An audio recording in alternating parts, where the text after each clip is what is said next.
This week on the Watson Watch, we're coming from Springfield, and we're talking to one of the newest members of the House, and that is Dwight Kay from Glen Carbon. Dwight comes to us with 40 years of business experience. He runs a large corporation that they work in multi-states, and one of the issues that are challenging the state and challenging us in Springfield is workman's comp reform. And so I brought in Dwight. He is our point man and our expert, and to see if you could tell us, give the folks an overview and what do we need to do? Where do we need to go to be successful? Well, it's a good question, Jim. The state of Illinois has not been business friendly, and there's several ways, but the issue of workers' compensation and the impact it has on business is great. When you look, comparatively speaking, at the states that surround Illinois, they're all far more aggressive in their attempts to reform workers' compensation than Illinois is. And that's not to say that they're unfair. That's just to say that they recognize that their system was out of control. They took steps to improve it. And consequently, what that has done is to suggest to businesses like mine that there may be a better place to be than the state of Illinois. What does Indiana do that Illinois doesn't do, for example? Let me take Missouri if I can. Okay, Missouri's perfect. I'm more familiar with Missouri because they recently enacted a reform that we needed to take on here in Illinois, and that has to do with principal cause or causation. And basically what that does in Missouri, it says that the injury must be directly related to the work being performed on the job and nothing else. Since that's happened, Missouri has reduced their injury rates by 50%.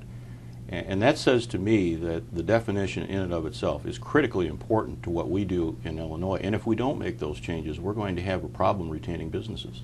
And the resistance that you see coming to adding principal cause, primary cause, is going to come from the folks that benefit from the system as it is now, right? Well, absolutely. I think anytime you have an administrative system and you don't have a clearly defined definition of cause, and ours is not, quite frankly, then that leaves it subjectively up to an arbitrator. And an arbitrator is really not a judge. He's just the administrative finder of fact, which is different than a judge. So we need to take the subjective out. We need to make it more objective, very clear that everything that we consider to be an on-the-job work-related injury is related to the task at hand and nothing more, nothing less. You operate across several states. What are the cost comparisons? I will just take the states around us, Indiana, Wisconsin. Let's jump down maybe to Tennessee, Kentucky, and swing back up to Indiana, Missouri in there likewise. All of these states have made some sort of reform. So the cost variable difference to us in these states is anywhere between 20% less and 50% less. One state even approaches 70% less. And it all has to do with the fact that they have a better definition. They have a clearer definition of what an injury is, and that's principal cause. They simply say it must be related to the job being performed at the time of the alleged injury. That's a big deal. When you're talking about 20 to 50, even 70% difference, less cost, that's a huge difference to business. And so when, I mean, there's two keys here. One is it seems like, clearly defining what it is we want workman's comp to accomplish, and that is, we think it should be taking care of injuries on the job. Right. Right. And so if you don't have a tight definition, if you don't have a clear objective, you're going to end up with kind of the mess that we have now. Well, what you end up with is potentially, and this doesn't happen all the time, but you have somebody that hurts himself playing softball on Sunday, comes in on Monday, and if he's not quite honest with the company, he can file a workers' compensation injury, and that could be compensable in Illinois. Here's the point, Jim, that we need to really think about.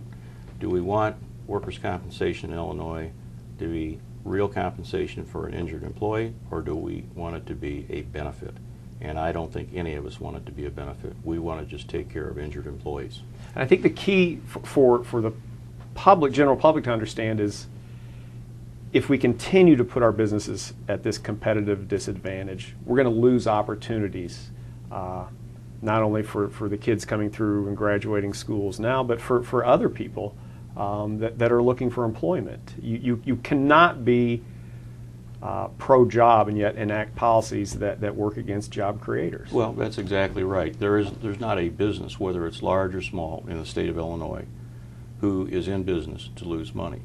Now, you can have a bad year here and a bad year there, but when workers' compensation is so disproportionate in this state compared to others, and businesses suffer on the margins and don't make money year after year after year because of workers' compensation and related insurance costs, that's not going to incentivize anyone to stay here or come here. Now, as a freshman coming in, it's unusual sometimes for people to take on such big issues. But your experience and your background, you're not your average freshman, so to speak. And I mean that in a great way. That's kind of you. But you've also done something unique in that you have worked with Speaker Madigan on a resolution to address workers' compensation. True. The situation down at the Menard Correctional Facility, which was brought to light through the Belleville News Democrat and their investigative reporting, really piqued my curiosity. And the more they wrote, the more I became curious. And so I sponsored 2 House resolutions.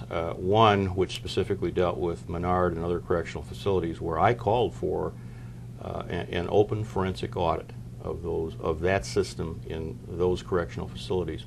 Following that, Speaker Madigan's office contacted me, said that they felt like this was an issue that indeed needed some work, needed an investigation, asked if I would join him on a resolution to push this matter forward, and quite frankly, I was delighted to do that. Sure, and I think that's the key. That I mean, if we're going to work our way out of some of the challenges we face, it's going to take Republicans and Democrats, when we see a problem that we know is there, to come together. And the fact that the Speaker reached out to you shows me that one, you know what you're talking about and you had a pretty good resolution, and two, perhaps there's a new willingness to work together to get to where we need to be. And I think I agree. That's what the people expect, and that's what the people deserve, and I commend both of you for taking the leadership role for us on this. Well, I appreciate that. Well, it'll be an interesting year, and hopefully with some of the stuff that you've done and others, that we can actually make a change and earn our pay and earn our keep here. I hope so.